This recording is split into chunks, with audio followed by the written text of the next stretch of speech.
Hello everyone, so today we are going to solve the Leetcode problem, which is permutation. So what we have to do here is we have given an array nums of distinct integer. So distinct is important here, and we have to return all the possible permutation.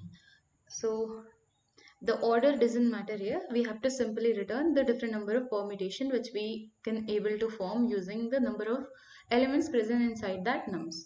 So how we can approach this problem is that, okay, so let's try to understand this using in strings. So because vector and strings, basically both of them we can assess using the indexes. So let's understand it using a string example. So we have given a string of ABC.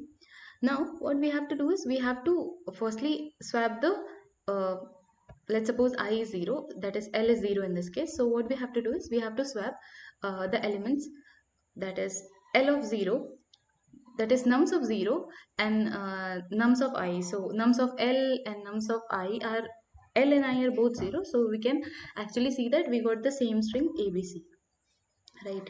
So here we got ABC, and then what we have to do is, if this is not the case, then we have to again do the permutation of B and C. So let's suppose here firstly AB are here. So what we can now find is we can now find AC and B as our next permutation. And then what we have to do is, so here firstly we are swapping the index of nums I and nums L, that is let's suppose 0 0 in initial case. Then once our L value increases, our I is same, right? So what we have to do is we have to again call the swap function here for I equals to 0 and L equals to 1. So that is I is 0, I is at A, L is at 1. So we can now swap B and A. So we got B at first position. So here after doing that we got this one, and then C is the rest option which we are left with. Now in the same way, when the L plus 1 again become uh, this, so that is L become this, and then I is same. So now we can swap A and C. So here we got C here and then A here. So this is the different permutation.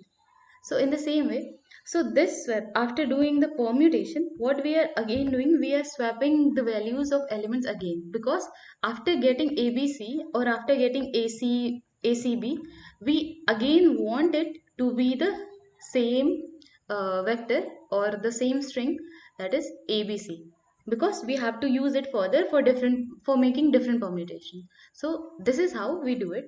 And the base case for this is that when our left becomes or equal to n minus 1, where n is the size of our string or vector, then we have to simply push back all the different combinations that we had made till that point of our string or vector inside our answer, and then we have to simply return from there. So let's suppose we got this permutation, so we have to append this in our answer vector or answer string vector, and then we have to return from it. And again we have to go to different combinations, that is ACB or BAC, BCA, CAB and CBA. And this is how we got uh, the permutation of a given string or given vector. So now let's dive into the coding part. So here, firstly, let's suppose we initialize an R integer as nums of size minus 1, and because we have to write the base case, so we have to actually make L equal to R, and in this case we have to append answer in our nums, and then we have to return from there. Else what we have to do is we have to swap the values of I with swap the values of nums I with nums L till the point our I is less than R, and again we have to call the permutation function. So here permute is a void function, and we have to call it for L plus 1, which I explained earlier. So here you can see that we are calling it for L plus 1. So initially our L is at this position and our I is also at this position, but later on our L increases to this, so we got this particular combination, and later after we got this particular combination. So now after doing that we are swapping it. So swapping happened because we want again this ABC initial vector because we have to make different permutations out of it. Now after doing that, so here basically void permute actually is a function which append different permutations which we got after doing our permutation problem. Then what we have to do is we have to just return the answer. So here after doing all the after getting appended all the permutation inside our answer vector, we can actually call this permute function once and then we have to simply return the answer.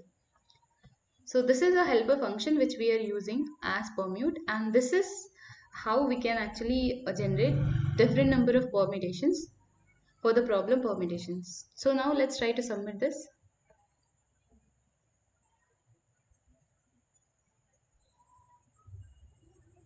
So it got accepted. So this is it for this problem, and if you want to access the code, then you can check the GitHub link given in the description. And this is it for this video. Thanks for watching.